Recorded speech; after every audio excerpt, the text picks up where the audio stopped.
during the next hour, you're going to have the opportunity to ask our panel of recent graduates all of your questions about navigating post-grad and entering the clean energy field as a young professional. The women in today's session will provide their insight into experiences about going to grad school, completing service work, and finding your vocation in the clean energy space. So before we begin, I'd like to take a moment to introduce our 6 amazing panelists. So first we have Sarah Fischer, and Sarah Fischer is an electric vehicle specialist for the Electrification Coalition. Her work is focused on supporting the Climate Mayor's EV purchasing collaborative and facilitating fleet electrification across the country. Sarah holds a Bachelor of Science in Sustainability Economics and Business and a minor in Nonprofit Management from The Ohio State University. We also have Andrea Mott today, who graduated from the University of Dayton, receiving a bachelor's in mechanical engineering and a master's degree in renewable and clean energy. She is currently a research associate for the Pacific Northwest National Lab's Joint Global Change Research Institute, working on climate and energy policy modeling. We also have Lindsay Weissman today. Lindsay graduated from the University of Dayton in December 2019 with her degree in mechanical engineering. She currently works as a commercial solar analyst for IGS Energy in Dublin, Ohio, where she uses financial models to determine the value of solar projects. Her team works on the development, construction, and purchase of solar projects for commercial sites. And then we have Theresa Isemann. She graduated twice from the University of Dayton, earning a bachelor's of mechanical engineering and master's in renewable and clean energy. She currently works as an energy system designer for Tesla. We also have Sarah Richard, who graduated from the University of Dayton with a Bachelor of Science in Mechanical Engineering and a minor in Sustainability, Energy, and the Environment. She's the Director of Special Projects for Clean Energy for All, a nonprofit in the Dayton region, and she oversees efforts including community solar farm development, residential energy programming, and strategic community development. And last but not least, we have Dana Larison, who graduated from Ohio State in 2019 with a Bachelor's of Arts in Strategic Communications. Dana works for ENGIE, Ohio State's energy partner, in a rotational program where she is learning project management, finance, legal, and construction to complete her understanding of how energy conservation projects are completed on campus. So again, this session is entirely Q&A based, so please ask your questions in the chat box, or if you feel comfortable, raise your hand and then we can go ahead and call on you. So if you're not asking a question, we ask that you mute your cameras and your microphones as a courtesy to others attending the session. So to kick things off, the first question I have for all of you is, why did you choose to go into the field of clean energy?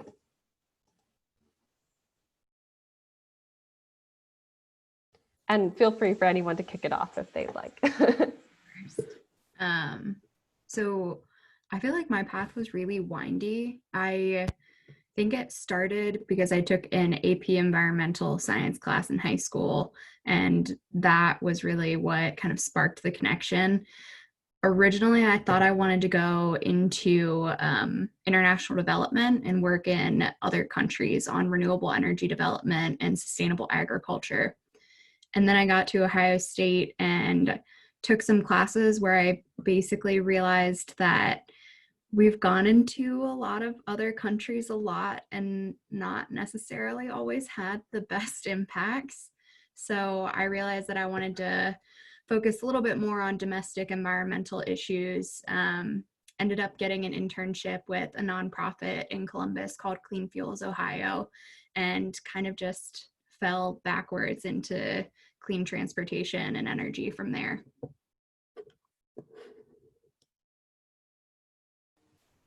I mean, I think a lot of us in this energy field have this passion for the environment, or just this passion for, hey, we have this enormous climate crisis going on and we want to be a part of the solution. So, I mean, I see energy as such a clear path to move forward there, very tangible results, whether from doing energy assessments where you're specifically going into places and reducing reducing energy or many of these other fields or more big picture, I would got a crisis and want to be a part of the solution here. Yeah, I would say it was definitely the low-hanging fruit of mechanical engineering to kind of impact, like Andy said, like this problem we're all facing and quite scared of. I'll say it, even though it's really not part of the question.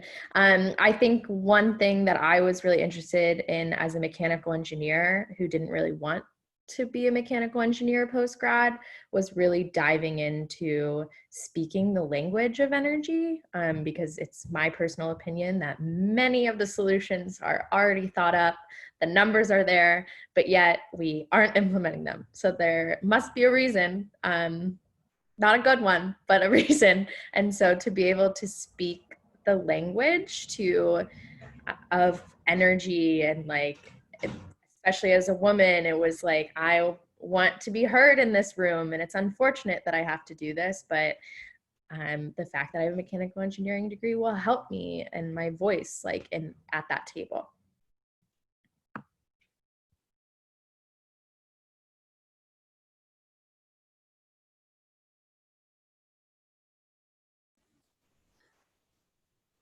All right, so our first question from an audience member is, how do you balance pursuing your dream career and or graduate program with pursuing more of a realistic or feasible option?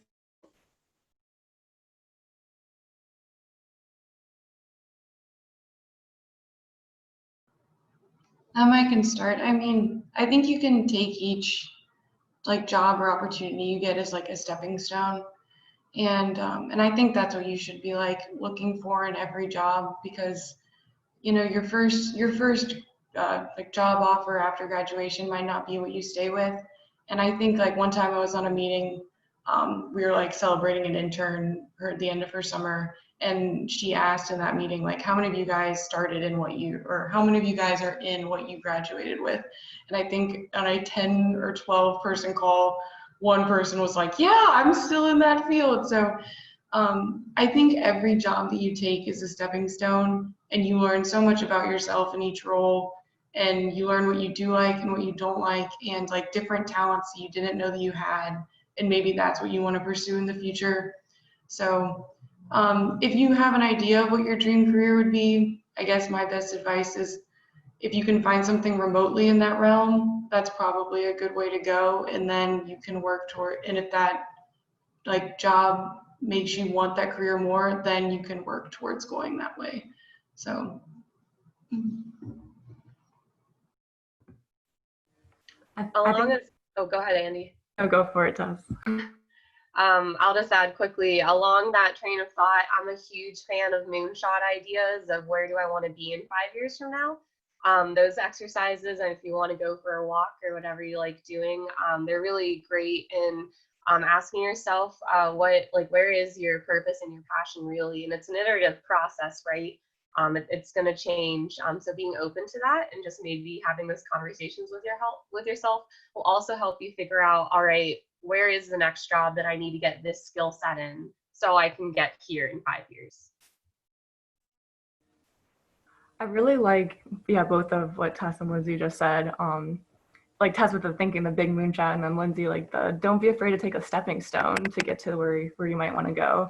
So my grad work was focused a lot on energy engineering, and it was great, and I really liked it. But I think my passion was more on these big global scale energy solutions, or a little bit more bigger picture than the fine details. So I took this job as a research associate, and I've been loving it, but it didn't have, you know, it doesn't have as much pay as the other jobs were, or it might not have been the most typical path of someone who with my background had. And so I definitely took a swerve, and I'm so glad I did. And it wasn't completely like a crazy swerve, like a complete 180, but it was hey, I'm going in a direction right now, and I'm aware of it, and I think I want to try this other direction. So I'm going to take this position, see how it goes. And if I don't like it, you can always jump ship and go back. Yeah, I would just add too that I think my idea of like being fulfilled in a dream job has definitely changed in the past year, and kind of just realizing post-grad, like what you want to prioritize in your life. And like, especially in the year of 2020, it's been really hard because I mean, I took a job for a nonprofit that I'm not being paid a ton. And I have been able to grow so much, and I would redo it in a heartbeat because I didn't have to look for a job that was going to help me gain skills to get to the next place. I got to be a part of an organization that allowed me to identify the skills and then like help create it.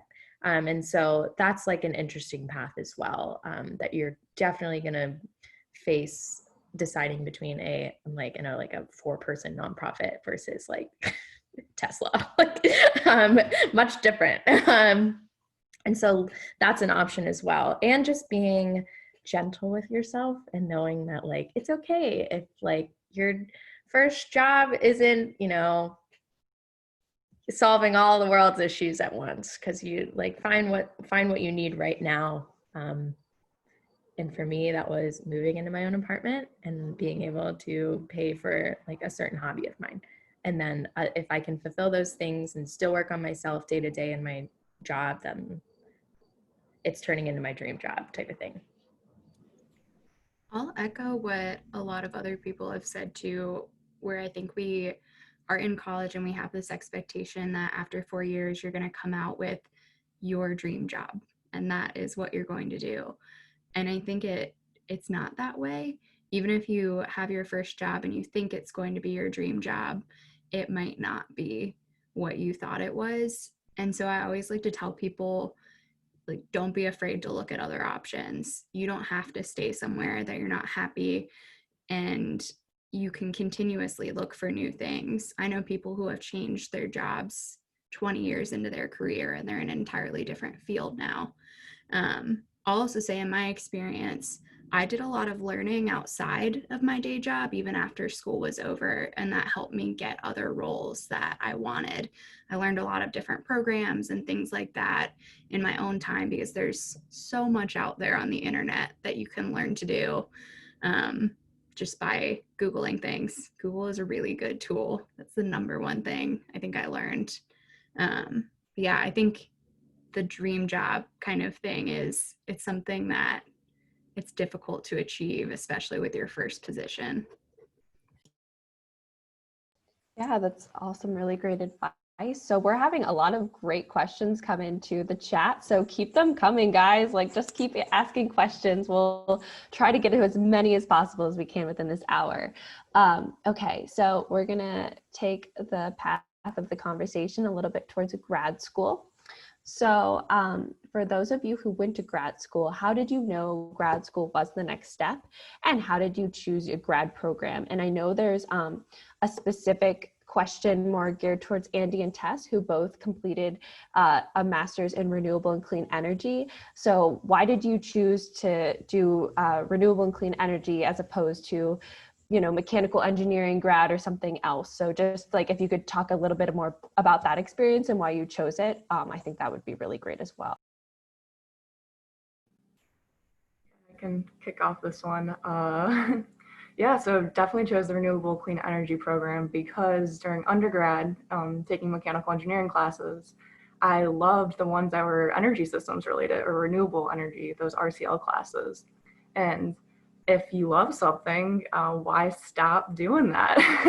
So it was it was a very obvious direction for me when it came into my last semesters of senior year, because I liked these classes and I had opportunities to get my master's funded for, and I had, you know, there's great professors out there, and I had some networks at UD, and they had a good system for the bachelor's plus master's program, so knock it out in a year and a half. But I mean, those are some of the like logistical things. But the other, I think the root of why I chose grad school was I really liked learning, and I really liked this this diving into these energy and climate crisis that, like I said earlier, this is a giant problem of today, and I want to know how to solve it.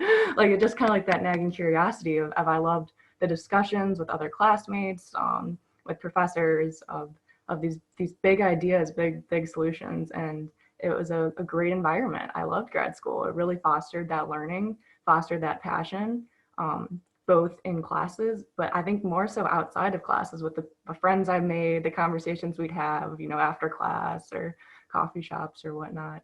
And then also, I think I always knew the direction I wanted to go. I'd probably want to use a master's degree. I didn't know how, whether that would lead into the research world like I did now, or a different type of position where I would be happy for having it in the future.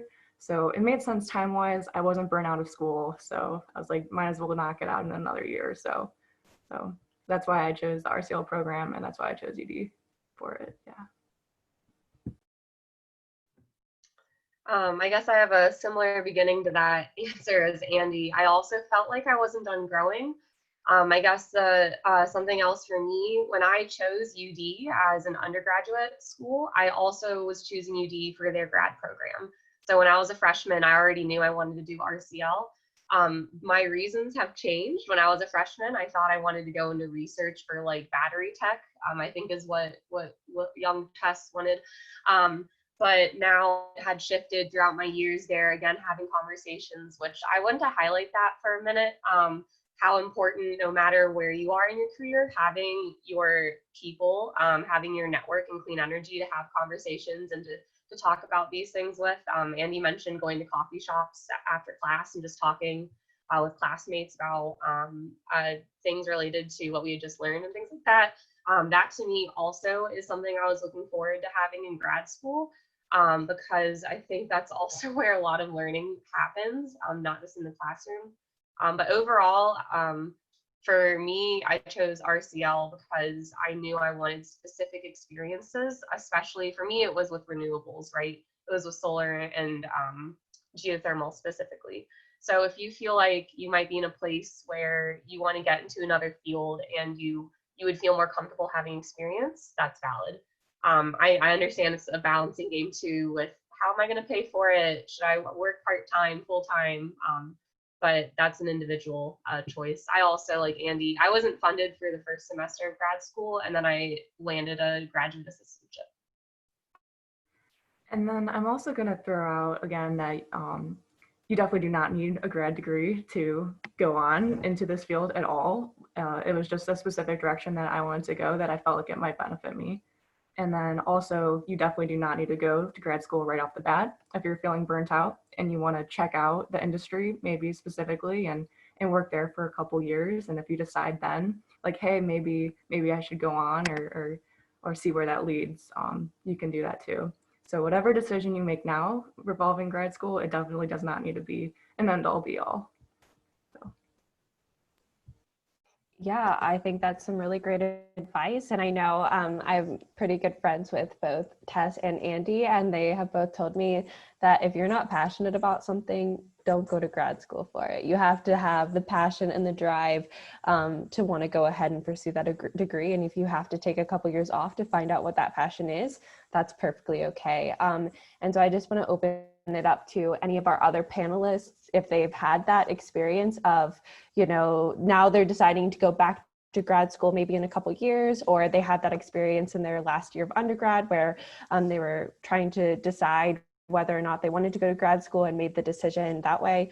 If any of you have any sort of experience or kind of a story with that, please feel free to share. I'll add, I didn't go to grad school immediately. I'm 2 years out and I know I want to go back, but I still don't know exactly what for, and that's okay, I think. I didn't know exactly what I wanted to go into when I first graduated undergrad, so that was part of the reason. And I also didn't know how to pay for it because I don't have money. So I ended up doing a couple different things, and one of the things I ended up doing was a year in AmeriCorps. And when you do a year in AmeriCorps, you get a stipend that you can use later for school, and a lot of grad schools will match it or completely waive your tuition for doing a service year. So that was why I've waited, and I will probably go back in a couple of years. I will say AmeriCorps was really hard and you don't get paid a lot for a full year, but that's kind of an option for some people. So my thoughts on grad school is that I'm definitely I'm gonna go back eventually, but I'm not sure what I would want to do. But one thing that is kind of important to note is that like some companies will pay for you to go back to school. So when you're looking for positions and companies to work for that you might be interested in, definitely see if they have any programs that do that. I know ENGIE does, and that's one of the reasons that I'm kind of hanging out and sticking around, because I think that it's definitely something I'm going to pursue, and it would be great to have some help doing that. Yeah, I'm like everybody else. I also want to go back to school. And I think it often has to do with like Andy said, we just have a love for learning, and we're intrigued by other ways to look at this big problem that we're faced with. And I knew that I didn't want to go back to school for like any type of engineering. And I was like a little burnt out by school. And so that's why I chose to just like, let's take a hold off. And then as well, I don't know how I'm going to pay for it. And I don't necessarily know anyone who would pay for it. So it's like, I'm going to make my decision off of the supplemental programs that the grad school would offer. So whether that be a GA position or just because I want to stay in community work, it's going to be very dependent on like the location and like the current issues happening in that community and what I'm most intrigued to pursue with that. And I feel like I'm dancing around what I actually want to be doing is I think I want to go back to school for planning and like looking at like the community development side of planning and how the planning of our communities affects that and how we can include climate protection and resilience when doing that. Also, with going back to school too, I learned so much more about the energy business when I actually started working in just different fields and like different skills that are useful. So I think if I saw like a certain path of energy when I was in undergrad, and now that I'm here, I'm like, wow, this would be useful, or I really like this field more. So don't be scared to go to work and see what else is out there, because I didn't know how expansive this field was. And now I think if I would have chose to go to grad school before starting work versus now, I think I would pick a different route. So if, like, I think what Sophie and Andy all said, if you're not like completely passionate about it, don't be scared to give work a try, because I wouldn't be surprised if you find something that is like this is where I want to go and this is the route that I would pick. And also just it might shape your class choice differently. Like I think this class would be a lot more helpful for what I want to do rather than certain classes. So yeah, I also see it in my future too, but there's many different ways. So don't be scared to go to grad school or work. That's some great advice. So hopefully that answers your questions. And if you have any more questions relating to grad school or not, feel free to put them in the chat. So we still have about a half an hour left. So what has been your biggest challenge as a woman in the clean energy field? Is there any advice you can give to our attendees to overcome this challenge or to avoid it if possible?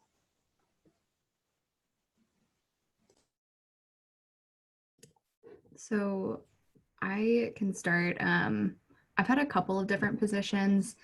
A lot of them were on construction sites or things like that, where I think traditionally women haven't been very present. I don't know if that's just because of like culture or if women are less likely to do manual labor, but there have been a lot of times when I have been the only woman, and especially a very young woman, in the room or in an entire building.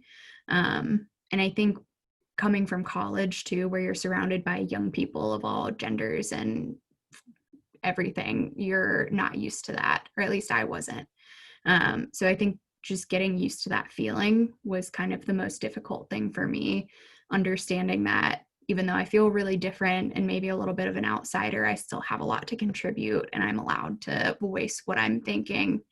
I think that took a while to get used to, but then I was also really surprised when I did find my voice and speak up a bit. There are some people who, you know, they might not listen to you, but there are a lot of older men too, and women, and just everyone who will listen to what you're saying. And sometimes you say something that is a lot smarter than you thought it was when it came out of your mouth. So I think the biggest barrier is just kind of getting used to that uncomfortable feeling. Yeah, I'm going to speak about my experience. I'm working for the Industrial Assessment Center at UD, and it was a great experience. What we would do is we would go into these industrial plants and do energy assessments. So a lot of the times it's, you know, you're the only female in the room and you're sitting at a conference table of a bunch of middle-aged men and just like all guys all around you. And I think like what you were saying, Sarah, like there's kind of that uncomfortable feeling where you're just a little extra aware of that fact. But it never was a problem. It was just gaining that confidence of, hey, I'm going to ask that question that I think everyone knows the answer to, but they don't. Like they don't know the answer to, so I should ask it. So just gaining that confidence of you are. It kind of goes to that imposter syndrome, that feeling that everybody else knows everything, and like why don't I know that? But to just have that confidence of like, hey, I'm supposed to be here. Let me speak up, and then everything's fine. I would say I've struggled most with age and not necessarily because I work for a nonprofit and it's small, and the nonprofit world oftentimes is a little bit more like okay with talking about feelings and stuff more than like a construction site. I think I've mostly struggled with age. And it just so happens that they're males as well, but I associate it with like just being generations like older than I am and just looking at issues much differently, but still having the confidence that like my way of looking at it, even though I haven't been in the field very long, is still of value. And I would like to think of more value because like I'm surrounded by people of our generation thinking about things much differently, and just like really just approaches to solving problems. And again, because of my role, a lot of those problems are more social and cultural things that we have to navigate in this field, this sustainability field, and that culturally appropriate things talking about sustainability and rather, for lack of a better word, financially impoverished neighborhoods. And so like my way of approaching it, like my boss and I just like, we got in it like last week, this at like a coffee shop in a conversation, and you could like, we were fundamentally disagreeing with an approach, and he is like, I don't want to assume his age, but much, much older than I am.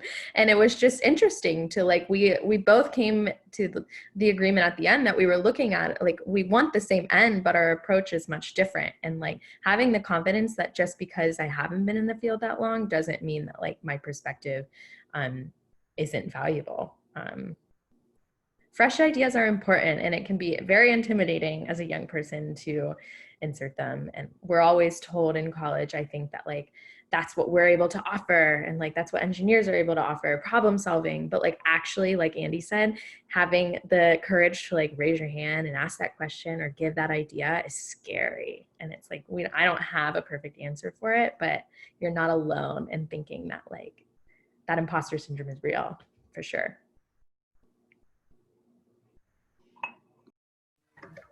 I'm also, I have a great team, but a lot of my team is old men, probably like 10-ish years older than me.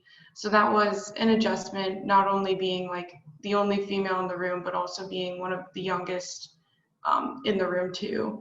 So that came with a bunch of like problems that you don't expect, and just mostly being intimidated because not only like are you young, these people have known each other much longer too. So like that's just an intimidation factor in itself.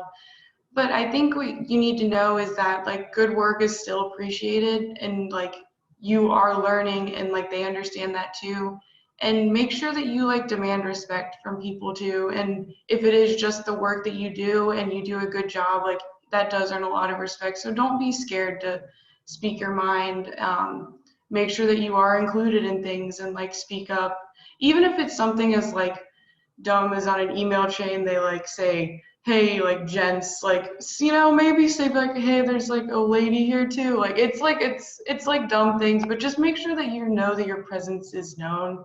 And like it's amazing how they come around and like they like, you know, the team like wants to accept you, but just have confidence and like command respect. And whether that's just from like doing a good job, asking good questions, like just showing that you're engaged, like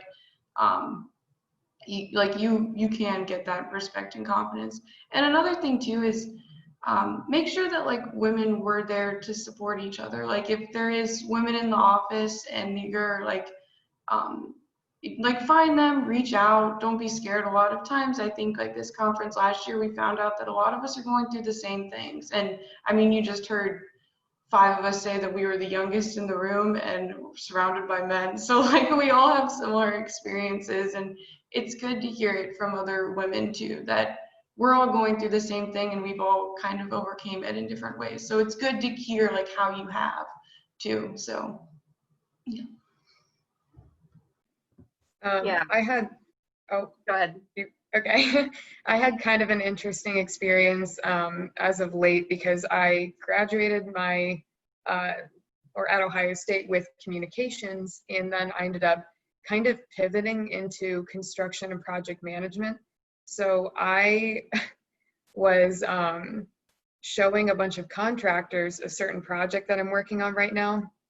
And I remember just like looking around the room, and it was like maybe 12 older men, and they were all, I was the one telling them about the project. So they were asking me questions, and like very sincerely, like I was able to answer them. And it just was a huge, almost confidence booster, how I had all these older guys who had been doing this for years, like listening to what I had to say and then allowing me to make the decision. And I know that that's kind of fundamental to project management, but that was like a very big confidence booster for me. I was like, yeah, I can make this decision. I do know what I'm talking about. And it was really cool to have the guys just all listening to what I had to say. Whatever you can do, break your imposter syndrome. Talk to people, say, hey, I'm having a bad day. I'm not feeling secure at work. Can you give me like a confidence boost? I've texted someone because of that, both ways. So just whatever you need to do to break it. And it's going to come back and break it again, and just keep on smashing it.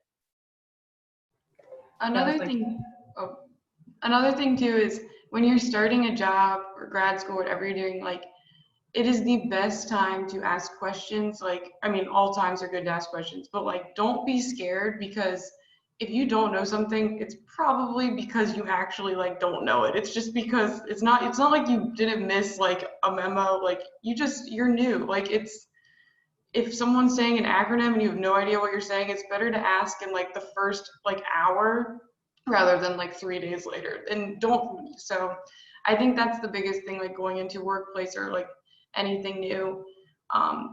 Just know that you don't know everything. And I'm like 9 months into a job, and I'm like, I think it's going to be like years before I know everything. And I think everybody feels that way, but it's also just understanding that when you start, and being able to ask those questions is so important.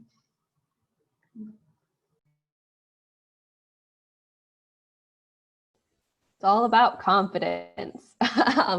All right, so here are some, we have a couple like individualized questions. So I'm gonna call out a couple people on our panel and ask them some specific questions our attendees would like to know. So first I'm gonna start with Sarah Richard, and if you could talk a little bit more about your journey with mechanical engineering and why you kind of stuck with it till the end, even if it might have been a struggle at some time. So if you want to give some background to that for people who might not know you as well, and then kind of describe your journey with that.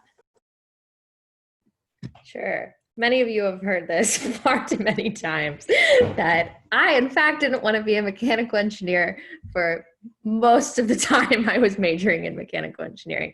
Yeah, I'll kind of just start from the beginning too, because I've been, I think, reflecting on this with a lot of people recently, and I'll go as far as back as high school and really feeling passionate about going into fashion and going to art school and studying textiles. And then all of a sudden, the summer before my senior year of high school, being like, no, like I need to make money. Like I'm good at math and science. I'm going to become an engineer. And my high school was just transitioning into offering like those like STEM and coding and engineering classes. And I didn't really take them. And I didn't really have any idea what engineering was, but I was like, everyone told me like I'm a high achiever. And so like, this is the only option for high achievers that are good at math. And so that's what I did. And I went to UD and was kind of just hit in the face with kind of all of the lovely things that UD helps you get hit in the face with, like the incredible injustice of our world. And specifically, I got very passionate about climate change and kind of all of the surrounding issues with that. And I was slowly more and more attracted to like the social side of these issues and not necessarily the technical side. And so one of the reasons that I stuck with it is because I loved UD so much and the programs that UD had offered me and the experiences outside of the classroom that UD offered me. And so simply, I didn't see another option that I would be interested in. I wanted to go into environmental studies and the C major wasn't in existence. So I picked up the C minor and that was wonderful. But I just didn't really see another avenue that I could pursue.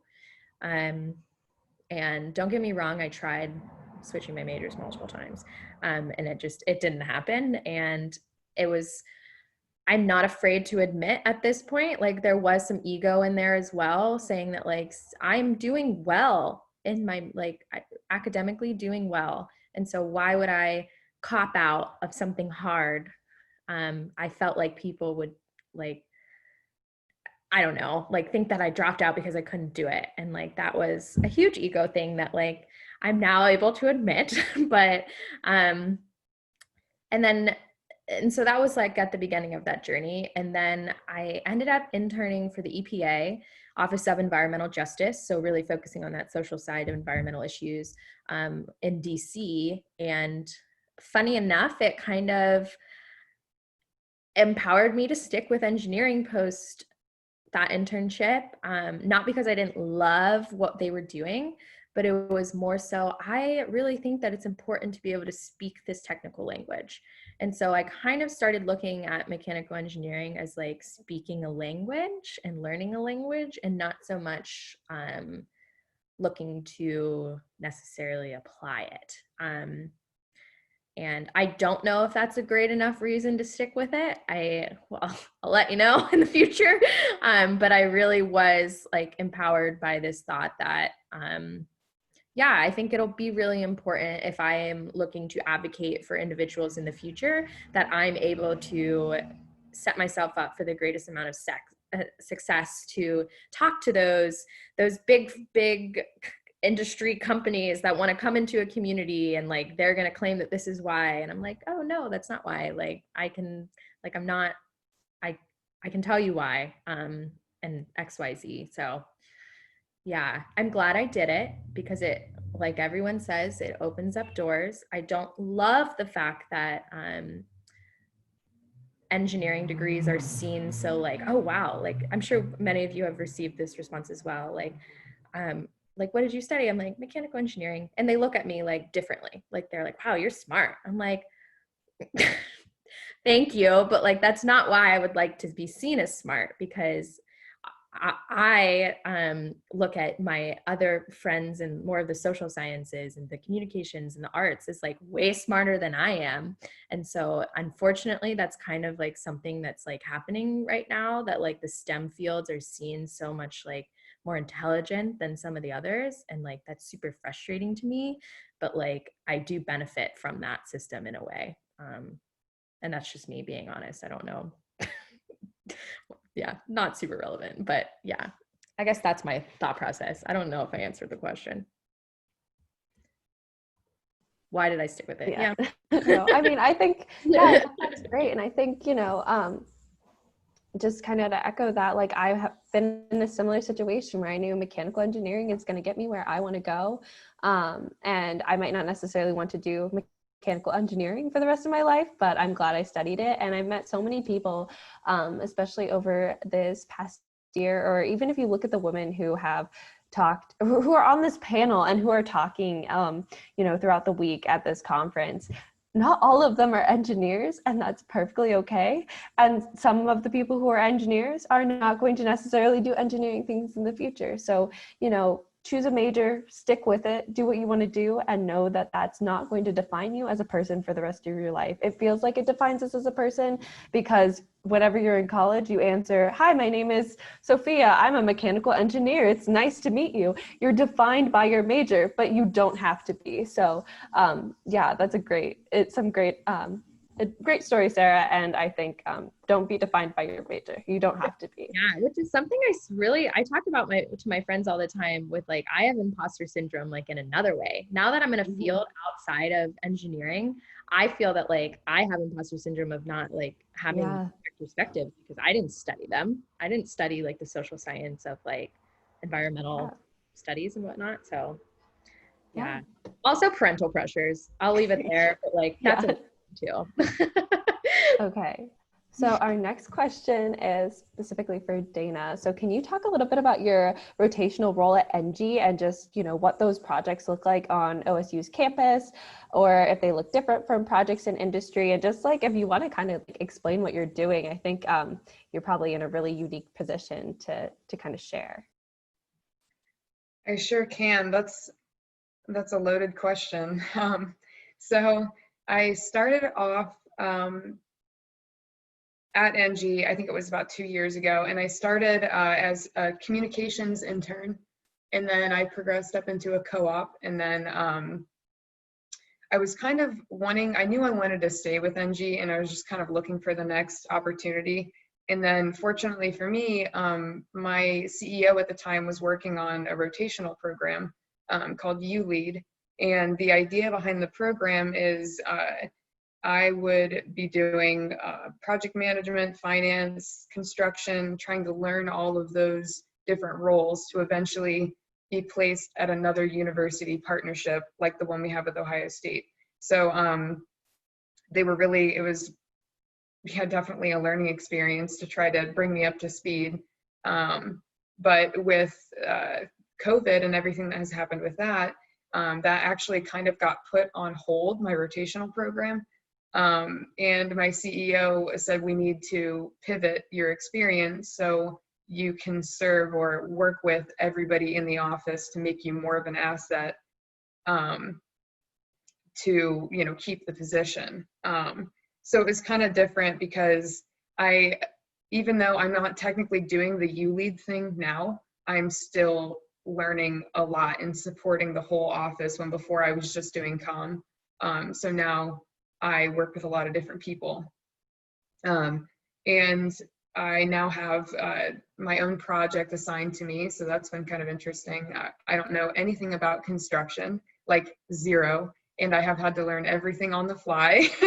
So it's been quite the experience, but it's been kind of fun because I know you guys said this earlier, but you have to ask every question that you can think of, because when they give you something and it's not necessarily your field and they're kind of like, okay, go do this, and you don't know what you're doing, you have to say something because you could get yourself in some hot water if you don't just admit it and make sure you ask.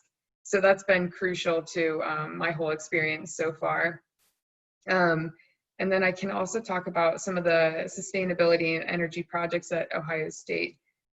So we've been at Ohio State since 2017.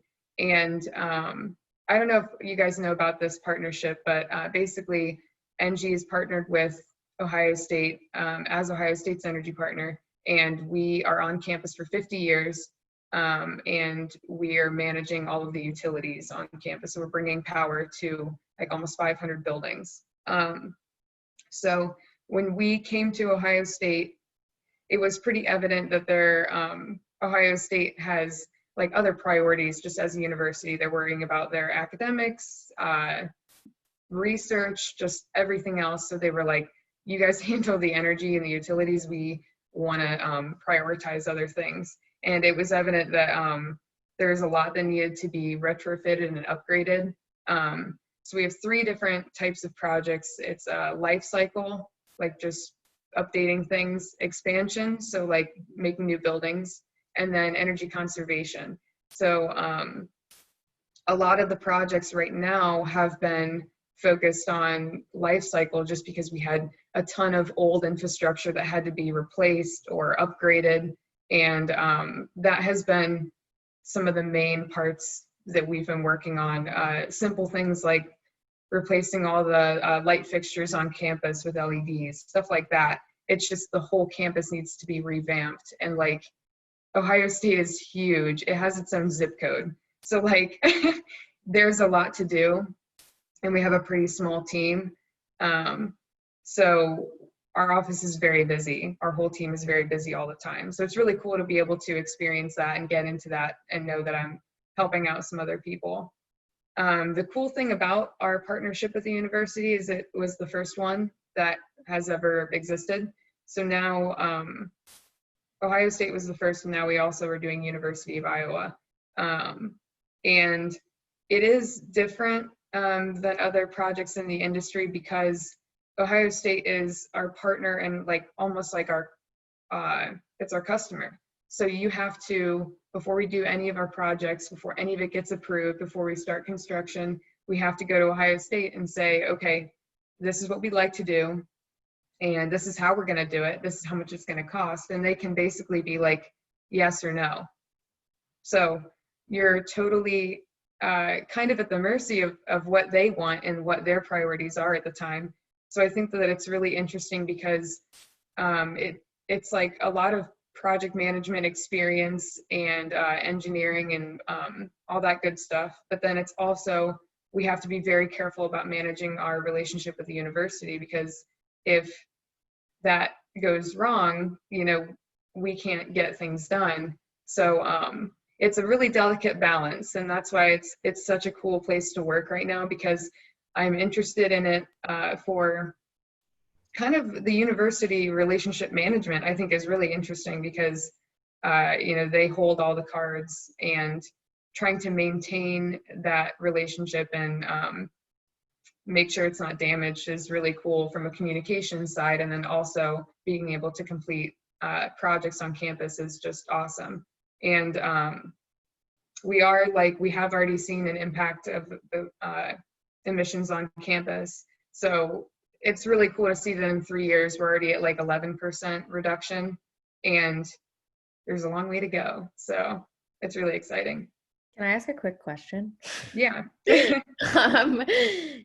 And sorry if you said this, does Ohio State have any sort of like commitment to like the climate, like, are they outspoken about the need to reduce, and like, do they have like a climate declaration or anything? Yeah, they actually do. It's we have like our own, Ohio State has like a sustainability institute. So they have been, they publish a lot of different stuff. If you ever want to go check out their website, they have a lot of stuff up. But I think we're planning to be carbon neutral by 2050.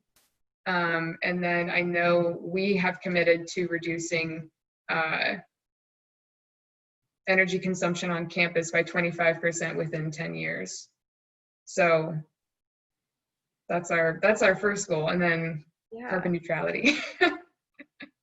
I find that interesting with that relationship that you were talking about with Ohio State and your company. It's like, yeah, I'm sure they want to save a buck every so often, but how do you like really push to like get to that big, scary goal? Yeah. It's interesting. Thank you. Yeah, and Sarah Fischer is also a Ohio State grad, and she actually put that into the chat. So if you're interested in that, please go check out that link. Our next question is for Andy. So what is the biggest difference or challenge in transitioning from grad school and academic research to research outside of academia? Yeah, so I first found this question kind of funny because in a lot of ways it doesn't feel super different because I'm working remotely. So so the work hour balance is kind of more skewed, but I think that's just a COVID interesting aspect. But really the biggest difference is, I'll keep this short, is the widespread reachingness of the research and the ways it's connected to other things. So one of my projects is very data intensive for greenhouse gas modeling and trending. And people from Canada like needed the data because they were updating their meteorology predictions or something along those lines. So that was a really cool, and just seeing how many people use that data that I get to work on.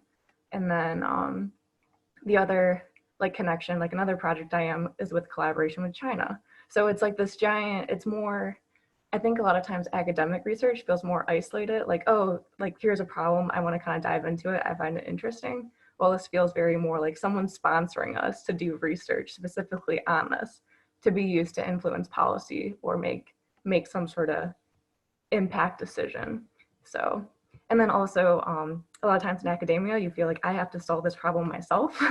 There's kind of that stubbornness of I will spend as much time as I need to figure this out and move forward. Well, this is your hours are billed. So it's like if you run into a problem and you're working on it for more than a couple hours, like reach out, you gotta ask, there's more of that collaboration, you're on a team, you're not just like an island expected to figure everything out on your own. Great. So we'll wrap it up with one more question. So I've found that in the past year, I'm about to graduate in December. So within the past year, I've really learned the importance of not only networking, but also finding a mentor. And so I think as young women in the clean energy space, I feel like finding a mentor, it can be really impactful and help you make some of those decisions and figure out where you want to take your career next. So I'd like to open it up to the panel to just any advice or, encouragement you have on either networking or finding a mentor, or how to just be a successful young woman in general in the energy field. I can start. I think it does come down to networking sometimes, but I also think you meet people that could be really great mentors when you're not in networking mode. There's like the people that have been my biggest mentors and the people who have impacted my career the most, I didn't think I was networking with them at the time. I think we were just kind of in a room at the same place at the same time, and I asked them questions and then continued to follow up with them because I was genuinely curious about their life and what they did. And somehow it ended up being a mentorship, and I didn't really realize it until later on they helped me get a job or something like that. So I'll say that because I feel like I know I have a lot of pressure when I'm doing the whole I have to network thing. I feel really nervous and sweaty and anxious, but when you're not in like that networking mode is sometimes when you're making the best connections. I also think everyone on this call has already taken the first step. Yeah, you're joining a conference, you're networking with you're hearing about other women's experiences in clean energy if you're looking for a woman mentor. And I'll also echo, like, when you're not in networking mode, I found a lot of my mentors have just been actually colleagues and sometimes classmates too. Mentors don't always have to be someone I think older than you or more experienced, although that is definitely a plus for some reasons. But I found a lot of inspiration. I mean, the women on this panel and also women in my life that I've met through grad school. So don't be afraid to maybe pivot a friendship toward certain conversations that might help both of you in your career. I'll also say don't be afraid to ask someone as well. I worked for a small energy efficiency firm a couple years ago, and I straight up asked the only other woman in that office if she could be my mentor for the next 6 months and help me think through some things, and she loved it. So don't be afraid to ask someone either. And if they say no, I think it's likely that they'll either give you resources or help you out in another way. because we're all in the same boat. We all are working toward some part of the solution. So I would say two things is one, like you can't be afraid to be vulnerable with these people too. And like you can like let down. I think the best mentors are the ones where you can let down, like you can take off your professional hat and just like talk about like the other things that you're struggling with like in life that are influencing why like, you know, maybe the job search is hard or like internally like my value system is kind of shaken up of whether I want to take this position or not. Like that's like some of the best conversations I've had.